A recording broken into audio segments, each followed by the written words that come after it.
Okay, so now we're going to do the dry blood analysis. So what I'm doing here is I'm removing the condenser because we don't need this for this type of analysis. I need a low magnification. So this is where I took the 4 specimens of blood from the patient the second time round. It's now dried completely. It's been drying on the condenser while we've been talking. And so there's 4 of these. And the way the Bradford coil system works is quite interesting. So we've got the first of 4 specimens on the screen, and what we're going to do, this is the basic chart that we use, gives us an idea of the layers of blood, antioxidant range, emotional stress range, lymphatic circulatory system band, toxin band outside the organs, toxin band inside the organs, the colon, liver, the specifics. There's actually a much more detailed chart now, but I'm just showing you this basic one. So what we've got here, the main thing I'm looking for is that the specimen is compressed and perfectly round. This one isn't exactly round. We want it to be nice and pink, and certainly pinker as we progress through the specimens. The fact that this is just a way that the blood's fallen, the fact that we've got these little bits here indicates that there's a very mild form of leaky gut syndrome with this patient. And leaky gut syndrome is incredibly common. I happen to know this patient got rid of parasites reasonably recently that had caused a leaky gut, and now we're in a process of repairing the damage. So these white dots here are more relevant. These ones here are less relevant, but they're still important. Shows a distortion of the lymphatic system. And the fact that we've got these little flares here, it's more the way the blood fell on the screen, on the slide, but it's got a small degree of relevance. So there's 4 of these. This is the second one. What we want to be seeing is a rounder specimen, which we've got. We want it to be pinker, which we've got. And we want less of the white dots, which we don't have. So this would indicate there's been a reactivation of the leaky gut for some reason, not quite sure why. And again, the questionnaires I have that the patient fills out before they do this tell us usually why. It could be an inappropriate diet. It could be stress, could be emotional stress, could be work stress, could be a whole range of things. And a good practitioner will ask all the appropriate questions to find out exactly what's causing it. We then change the parameters and get the patient to come back in and see if it's changed. So there's certain foods that I recommend the patient have, like slippery elm food, aloe vera on an empty stomach, maybe repeating a parasite cleanse. There could be a whole range of reasons why the LGS is getting worse. Now, we look in here, we can see there's layers of toxins here. This is black on a pink background, so it's overlaid on top of it. The pink is what it should be if it was nice and clean. This patient's doing a detox, so we're getting toxins out. So this black is quite normal. We'd expect to see that. Otherwise, the detox wouldn't be working properly.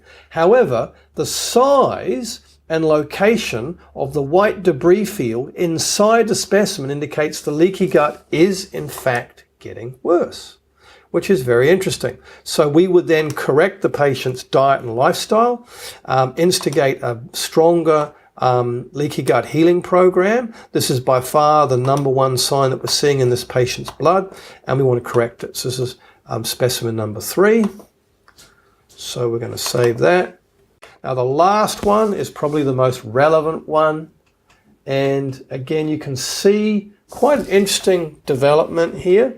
Don't worry about this. This is just a micro hair that's happened to get in the blood. It's not in the specimen, and it's caused this discoloration. There's obviously a bit of dust or something on the slide. That's not part of the patient's blood. However, the pink is good. It's getting pinker, which we want. This isn't quite as marked as the last slide, which is good, but it's still there. So it indicates all the things we've said before, reinforces them. The benefit of this to the practitioner is that you can see clearly which direction you need to go with your treatment protocols. Progressed dried blood proves the detox is needed and more attention to repairing.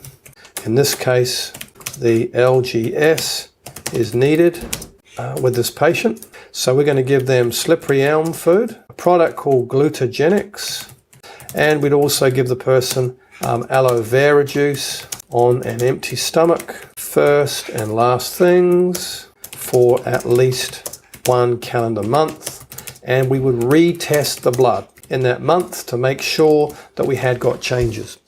So that's pretty much concludes the dry blood. So now we go into what we've saved of the photos I've taken, and we're going to make this a PDF document, which I then email to the patient. So this is what the document we've saved looks like. So it's got the pictures with the detail, what we've picked up. Okay, and at the end, that's all the wet blood, the stressed blood, the dry blood.